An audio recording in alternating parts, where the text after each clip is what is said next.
What's going on, everyone? It's me, Joshua, and welcome back to my channel. So today we're just going to do the second disc of Spider-Man 2002, and I'm gonna select every one of these on the menu here until we finish this disc, and then I'll probably do more videos soon for Christmas break. So, start off today, we're going to do the evolution of Spider Man.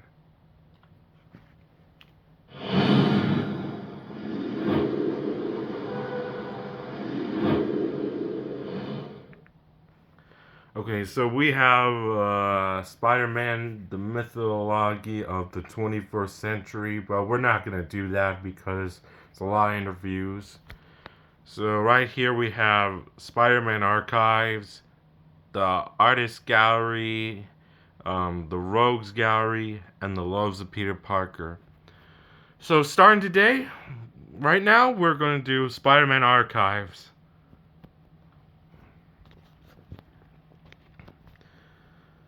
So it says instructions. To return the previous menu, click on the Spider Man icon.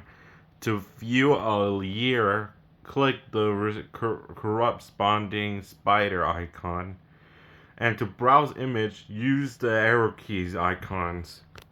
So let's get started. Okay, from the Spider Man archives. So right here we have the 60s, 70s, 80s, 90s, and the 21st century. So I'm just gonna do every separate parts of the videos because it will give me a lot of storage, and I have to delete them until all my videos for this disc is complete. So right now we're gonna do so today for this video we're gonna do the 60s.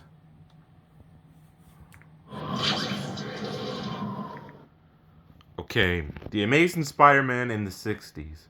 So we got 63, 64, 65, 66, 67, 68, and 69. So let's start with 63. We got March and July. Okay, March 1963. We have writer Stan Lee, pencils Steve Ditko, ink Steve Ditko, and editor Stan Lee.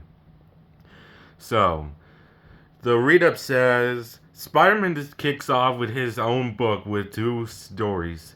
In the first, Spider-Man rescues test pilot John Jameson when he loses control of his capsule. Surprisingly, this does not help with Spidey's strained relationship with John's father, Daily Bugle publisher J. Jonah Jameson. In the second story, the Web-Slinger meets the Fantastic Four and battles with the Chameleon. Issue 1. Alright, Issue 3. Writer Stan Lee, pencil Steve Ditko, ink Steve Ditko, and editor Stan Lee. So the read-up says Peter thinks about hanging up with the Webs after being defeated by the deadly Dr. Octopus. A pep talk from the Human Torch inspires Spidey not to give up, and he defeats Doc Ock in the end. Okay, that's all for July 1963. Now we're going to 1964. Oh, sorry.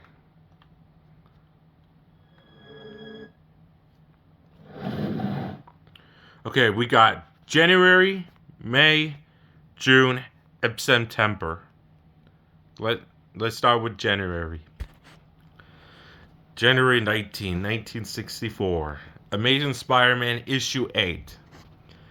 Writer Stan Lee, pencils Steve Ditko, ink Steve Ditko and Jack Kirby, and editor Stan Lee. Read-up says, after Flash Thompson knocks Peter's glasses off and breaks them, Parker stops wearing them for good. Spidey then has to stop the terrible threat of the living brain. Also in this issue, a second story featuring Spider-Man and the Fantastic Four that was drawn by comics legend Jack Kirby. Wow. May 1964. Amazing Spider-Man issue 12.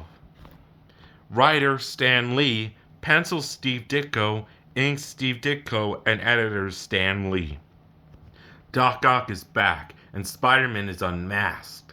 Weakened by a bout of the flu, Spidey is easily defeated, but no one thinks the weakling Parker could possibly be Spider-Man. Once he is well, Spidey rescues some zoo animals and naturally beats Doc Ock again. June 1964. Amazing Spider-Man issue 13. Editor Stan Lee, writer Stan Lee, pencil Steve Ditko, inks Steve Ditko. While Betty Brant and Liz Allen try to win Peter's affections, Spider-Man is being framed for crimes he did not commit. Turns out, it is the master of miscompassion, Mysterio. And finally, September 1964. The Amazing Spider-Man issue 16. Editor Stan Lee, pencil Steve Ditko, and ink Steve Ditko. Spider-Man and Daredevil team up to defeat the Ringmaster and his circus of thieves. That's it for 1964. Now we'll move on to 1965. We got January, February, May, and October. January 1965. Amazing Spider-Man issue 20. Writer Stan Lee, pencil Steve Ditko, ink Steve Ditko, and editor Stan Lee. Read-up says J. Jonah Jameson hires Dr. Firely Stillwell to turn Mag Arkin into the Scorpion in an effort to defeat Spider-Man once and for all. The experiment not only gives Garkin superpowers, but also unleashes his dark side, and Spidey must defeat the Scorpion to save JJJ.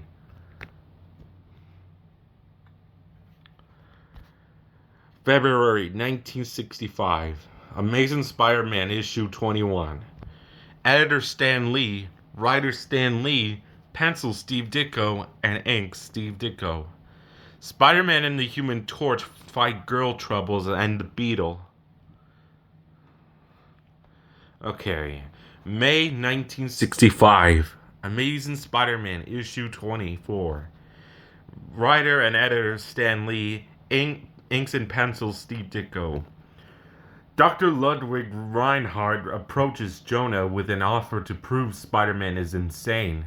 Jameson readily agrees, and their plan seems to work until JJJ accidentally saves Spider-Man and Reinhardt is revealed to be Mysterio. Wow. And finally, October 1965. Amazing Spider-Man issue 29. Ned Leeds show up to cause trouble between Peter and Betty as the Scorpion shows up to cause trouble for Spidey and Jameson.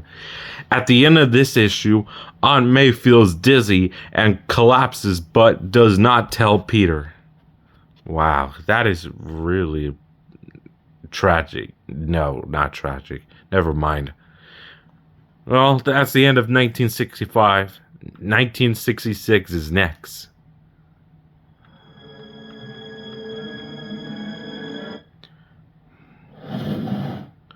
We got January, March, and December. January 1966. Amazing Spider-Man issue 32. Scripter Stan Lee and editor Stan Lee. Artist plotter Steve Ditko. As bad as things look for Peter and Betty's relationship, things look a whole lot worse for Aunt May in this landmarks issue. May's only hope is that Spider-Man can get back a serum stolen by the Master Planner. Unfortunately, the Master Planner turns out to be Dr. Octopus, and Spider-Man ends up defeated in an underground lair buried under tones of iron machinery as a river threatens to break through the ceiling. Yep, just like from the second movie, Dr. Ock has his own layer of the warehouse, creating a fusion. Anyway, March 1966. Amazing Spider-Man issue 34. Scripter and editor Stan Lee, artist plotter Steve Ditko. Betty Brant leaves New York, and Peter's social life is not any better at college, where Harry Osborn and Gwen Stacy think he's a snob.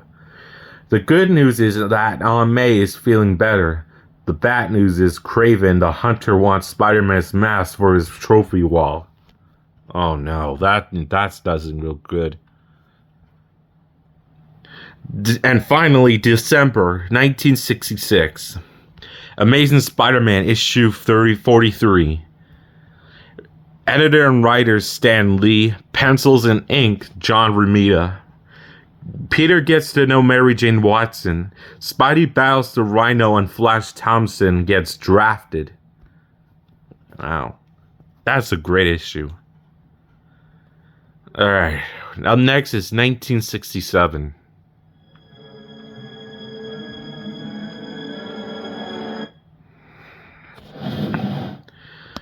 Alright. February, March, July, and November. February 1967. Amazing Spider-Man issue 45. Writer Stan Lee, pencils and ink John Romita. Spider-Man has to fight the Lizard with one arm in a sling. The love triangle between Peter, Mary Jane, and Gwen gets more complicated, and Harry offers Peter a job working for his father, aka the Green Goblin. March 1967. Amazing Spider-Man issue 46. Writer Stan Lee, pencils and inks John Romita. Peter moves in with Harry, and Aunt May moves in with Anna Watson. Spider-Man takes off the sling and battles the sinister Shocker. July 1967. The Amazing Spider-Man issue 50. Writer Stan Lee, pencils John Romita, and cover John Romita. Inks Mikey Dimano. With the pressure of Peter Parker's life getting to him, Pete gives up being Spider-Man.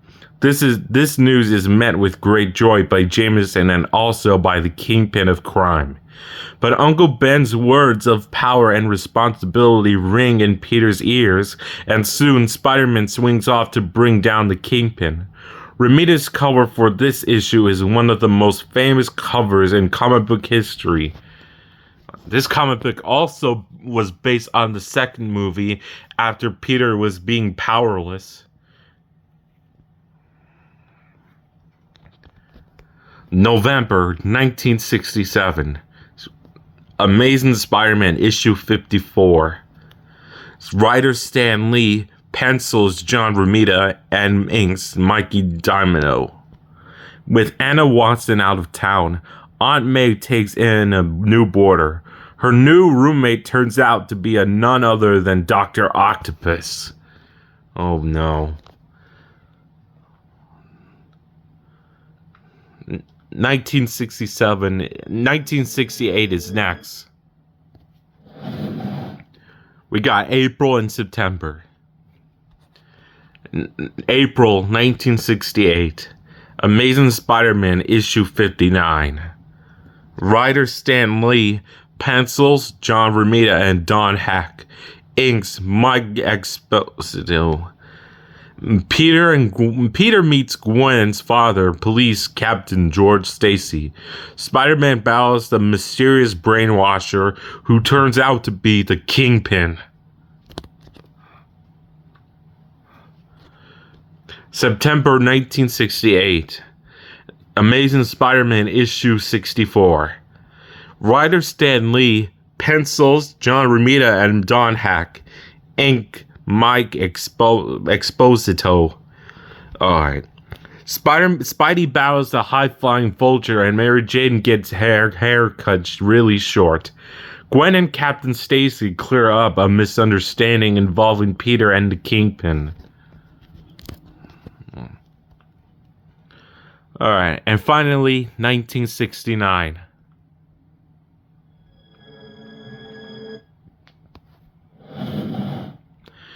January, February, August, and November. January 1969. Amazing Spider-Man issue 68. Writer Stan Lee and John Romita. Pencils and ink Jim Mooney. The Kingpin is out to steal a priceless clay tablet which has been sent to the ESU campus. Unfortunately, a college protest goes awry and Spider-Man must fight the Kingpin. February 1969. Amazing Spider-Man issue 70. Script Stan Lee, storyboards John Romita, and illustration Jim Mooney. Spider-Man is wanted by the police. Gwen and Peter have a fight, and, to make things worse, the Kingpin breaks out of jail. Jameson finally pushes Spider-Man to the breaking point. August 1969. Amazing Spider-Man issue 75. Script Stan Lee, storyboards John Romita, and illustration Jim Mooney. The crime lord Silverman discovers the secret to the fountain of youth, but at the terrible cost. When Dr. Kurt Connor's family is threatened, he must once again become the Lizard. November 1969. Amazing Spider-Man issue 78. Script Stan Lee, storyboards John Buscema, and illustration Jim Mooney. While Peter thinks he sees Gwen out of a date with Flash, inventor Hobby Brown has come up with a plan to get a bit of a publicity for himself. Brown's plan involves him becoming and then ultimately defeating the Prowler. Peter accidentally gets in the way and he is pushed out of the window right in front of Jonah Jameson. Oh no. But he might become Spider-Man after he was pushed in the window. Yeah, that's what I thought. Well, that's the end of the decade of the 1960s for Spider-Man. I'll just stop the video. I'll just cut the video right now and we'll move on to the 70s. So please stay tuned for more videos.